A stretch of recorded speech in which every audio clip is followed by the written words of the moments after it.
نحمدہ ونصلی علی رسولہ الکریم اما بعد السلام علیکم ورحمۃ اللہ وبرکاتہ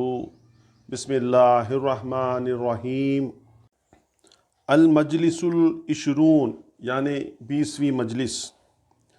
حضرت سیدنا عبد القادر جیلانی رحمۃ اللہ تعالیٰ علیہ نے ارشاد فرمایا،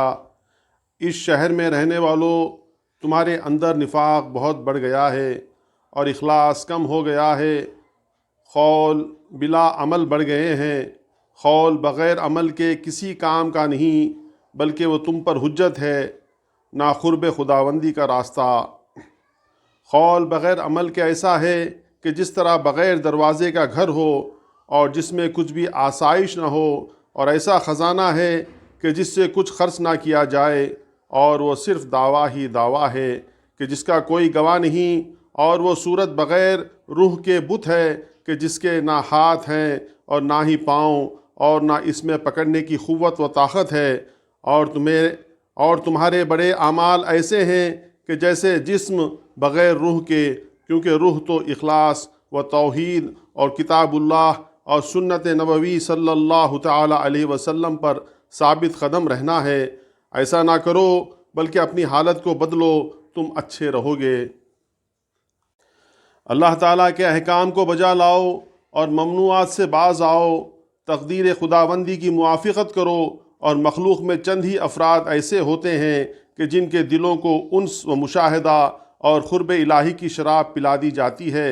اور وہ مست ہو جاتے ہیں کہ ان کو تقدیر اور مصائب کی تکلیفوں کا احساس تک نہیں رہتا، بس وہ اللہ تعالیٰ کی حمد و شکر گزاری کرتے رہتے ہیں، اور وہ مصائب و آلام کے نزول کے وقت کہ گویا وہ موجود ہی نہ تھے جو اپنے رب تعالیٰ پر اعتراض کرتے۔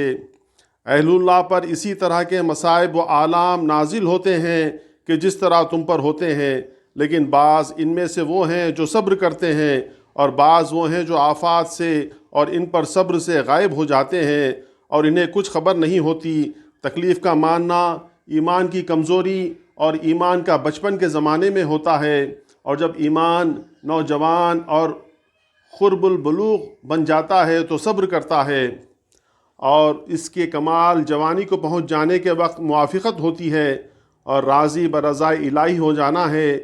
اس کے قرب کے وقت ہوتا ہے، اور وہ اپنے علم سے اللہ تعالیٰ کو دیکھنے لگتا ہے، اور غیبت و فنا مطلق وقت پائے جانے اور قلب و باطن کے اللہ تعالیٰ کی حضوری میں ہوتی ہے۔ بس یہ حالت مشاہدہ اور ہم کلامی کی ہے، اور اس حالت میں اس کا باطن اور اس کا وجود فنا ہو جاتا ہے اور بمقابلہ مخلوق کے محو ہو جاتا ہے، اور وہ اللہ تعالیٰ کے پاس ہوتا ہے اور وہاں محو ہو کر پورے طور سے پگھل جاتا ہے اور اسے بقا کا درجہ مل جاتا ہے، اور اس کے بعد اللہ تعالیٰ جب چاہتا ہے اس کو زندہ کرتا ہے اور جب چاہتا ہے واپس کر لیتا ہے، اور اس کے منتشر اور متفرق اجزاء کو جمع کر دیتا ہے کہ جس طرح قیامت کے دن مخلوق کے اجسام کو ٹکڑے ٹکڑے ہو جانے اور پھٹ جانے کے باوجود جمع کر دے گا، اور ان کی ہڈیوں، گوشت اور بالوں کو جمع کر دے گا، اور اسرافیل علیہ السلام کو ان میں روح پھونکنے کا حکم دے گا۔ یہ تو عام مخلوق کے حق میں ہوگا، لیکن اہل اللہ کا اعادہ بغیر واسطے کے ہوگا، صرف نظر خداوندی ان کو فنا کرتی ہے اور اسی کی نظر ان کا اعادہ فرما دے گی۔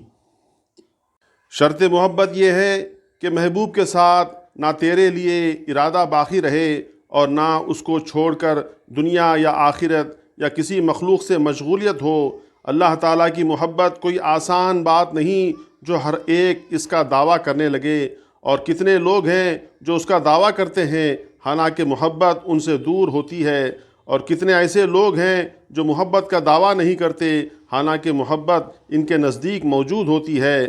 مسلمانوں میں سے تم کسی کو ذلیل اور حقیر نہ سمجھو، کیونکہ اسرار خداوندی ان میں بیج کی طرح بکھیر دیے گئے ہیں۔ اے مسلمانوں، تم اپنے نفسوں میں تواضع پیدا کرو اور اللہ تعالیٰ کے بندوں پر غرور و تکبر نہ کرو۔ اپنی غفلتوں سے ہوشیار ہو جاؤ، اور تم بہت غافل ہو چکے ہو، گویا کہ تمہارا محاسبہ اور حساب و کتاب ہو چکا ہے، اور تم نے پل صراط کو عبور کر لیا ہے، اور جنت کے اندر تم اپنے ٹھکانوں کو دیکھ لیا ہے۔ ارے تم بہت بڑے دھوکے میں ہو، کچھ سوچو، غور و فکر کرو، اور تم میں سے ہر ایک شخص نے اللہ تعالیٰ کی نافرمانی کی ہے، گناہ کیے ہیں، اور وہ اس بارے میں فکر ہی نہیں کرتا اور نہ ہی توبہ کرتا ہے، اور وہ یہ گمان کرتا ہے کہ اس کے گناہ بھلا دیے گئے ہیں۔ ارے ایسا نہیں ہے کہ وہ تو تمہارے نامہ اعمال میں تاریخ اور وقت کے ساتھ درج ہیں، اور جتنے چھوٹے بڑے گناہ ہیں سب کا حساب ہوگا اور اس پر سزا بھی ہوگی۔